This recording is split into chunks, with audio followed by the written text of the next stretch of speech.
So this week, I wanted to encourage you and update you a little bit.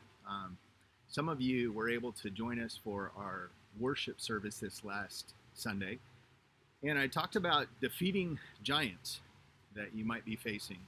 And we talked about picking up 5 stones and looked at what David did to fight Goliath. And I shared briefly about a giant that we faced in our lives over the past couple of years, the giant of a loss of a grandchild.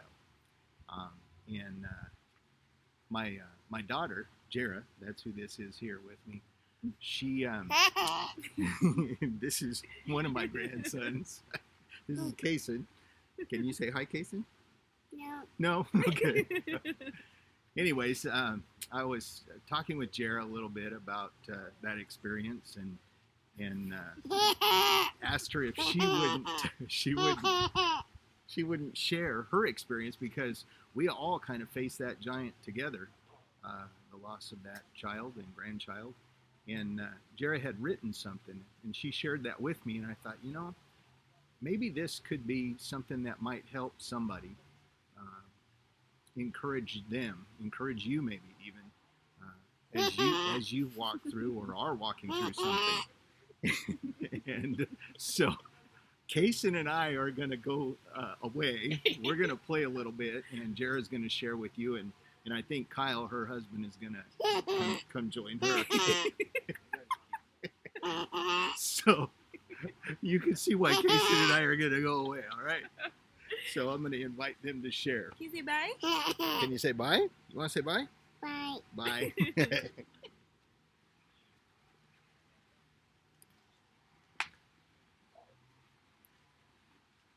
All right, bear with me as I try and get through this. It's a little bit long, a little wordy probably, and I probably will cry. But if we can be of encouragement to anyone, then this is worth sharing. We started trying to have a baby in 2015. I remember growing up and seeing movies where people just got pregnant by accident, knocked up anyone. I assumed it would be the same for us. By the summer of 2016, we still weren't pregnant, and I was a wreck. Honestly, we both were. Month after month, I'd pee on a stick, and month after month, we'd cry, when yet again it was negative.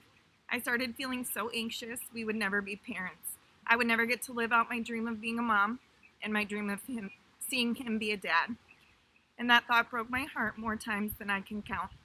In September of 2016, I finally got my first positive pregnancy test. I ran to the store for more tests to confirm, and I remember blasting the song Good, Good Father when it came on the radio as I drove home. I rolled down the window singing at the top of my lungs as tears streamed down my face. Kyle was at work, and I was so excited for him to come home so that I could tell him. I always thought I'd do something cute, but I just couldn't wait. When he walked in the door, I waved the test in his face. We both crumbled into tears and held each other tight. We immediately started talking about the future and planning ways to tell our parents. We made countdown blocks and planned Halloween costumes to tell our friends at an upcoming party we were hosting. I would be 10 weeks. That would be the perfect time to tell those closest to us. The morning of our doctor appointment, we left for the doctor with a pumpkin in the back seat. It had been picked out especially for announcement pictures, and I'd already written on it in permanent marker. I've never been more nervous in my life than I was sitting in that waiting room. For weeks, I hadn't felt pregnant, but I had never been pregnant, so what did I know? All I knew was that for a few weeks after we found out, I felt heavier, in a good way, and one day, I woke up feeling empty. I told Kyle the day I woke up feeling that way. He wiped my tears and told me we would be okay no matter what. We prayed before going into the doctor's office. We prayed that whatever happened, he would give us the strength to get through it. The doctor measured the baby, 5 weeks, 3 days. That wasn't right. I should be over 8 weeks. I immediately burst into tears and reached for Kyle. I hated that I had known. I didn't want to know. Our doctor was so kind and encouraged us to wait and come back to check again. Sometimes dates are just off, she said. We drove straight to my parents' house and told them so that we could have some support and wouldn't be dealing with this secret alone. It was awful telling them with tears flowing that they were going to be grandparents, but that our baby didn't appear to be growing. It was definitely not the picture I'd painted in my head of the perfect way we would tell them. We held on to a little bit of hope for the next 10 days, the longest 10 days of my life. I prayed and prayed that our baby would grow, pretty much pleading with God and trying to bargain with him to let me keep this baby we wanted so badly. But the night before our appointment, I started to bleed, and my worst fears became a reality. We prayed again in the car before going into our appointment. Once again, we prayed for the strength to get through whatever we were about to face.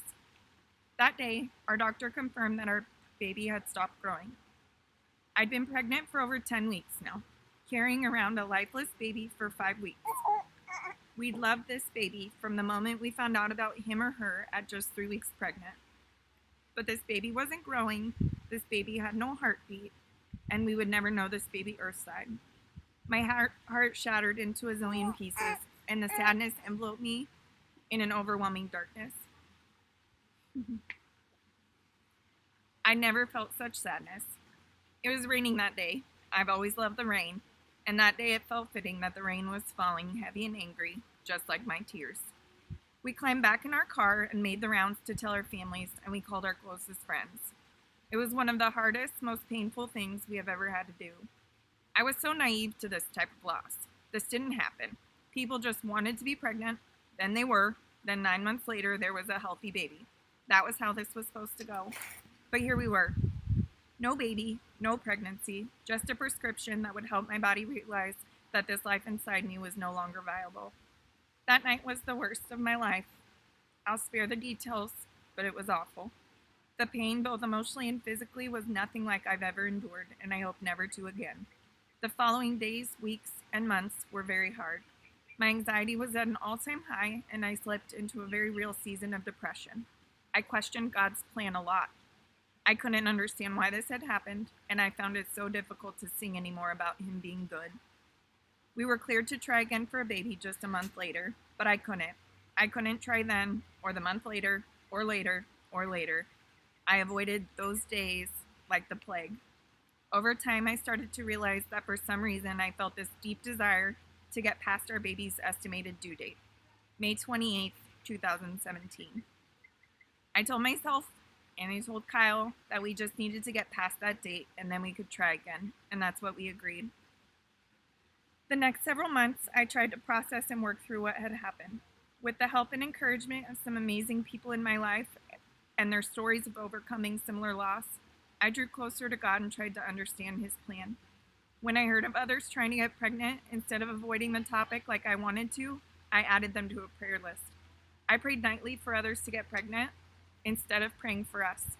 Pregnancy announcements stung like crazy, and I had some moments of pure jealousy. But I continued to trust that our time would come, even though at times that faith and trust felt very small. In the meantime, people opened up to us about their stories. Somehow, our losing a baby made us the people others sought out to share their struggles with. We were given the opportunity time and time again to share and to pray for those we encountered struggling with the same hurt and the same desire to become parents. God was using us to encourage others and encourage us at the same time. Super Bowl Sunday was actually one of the hardest days of that next year. We watched a video of a couple in the NFL sharing their story of loss. It mirrored our loss so closely, and the feelings they described and the things they'd been through hit so close to home. The wife shared how in her grief, though, that she had clung to the promise that God had not forgotten her and that he was still working and writing their story. I decided I needed to do the same. I went home and wrote on a chalkboard, "God has not forgotten you," and put it in my craft room as a personal reminder. May 28, 2017, our baby's due date came and went.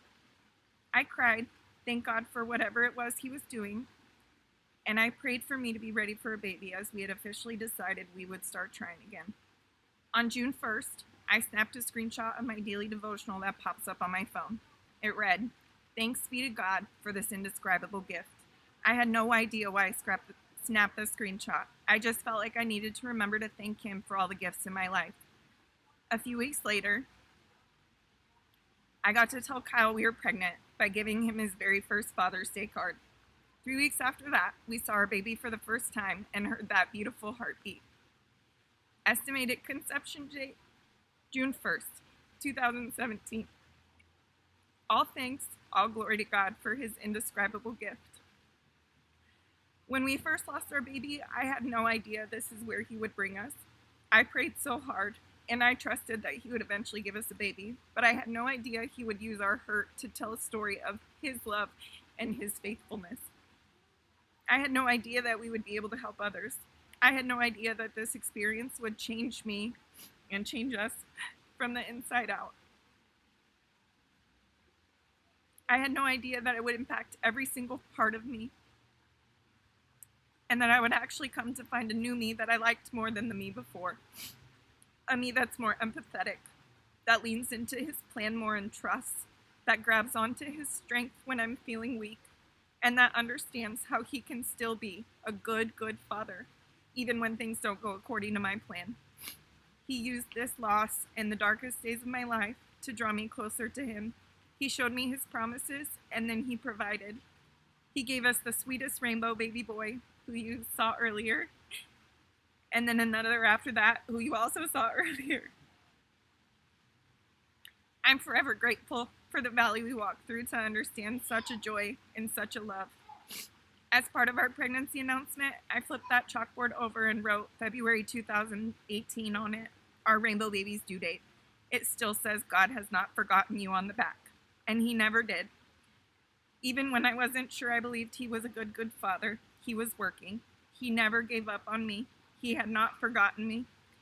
And I will never forget singing that song, Good Father, in church for the first time after we had Kason.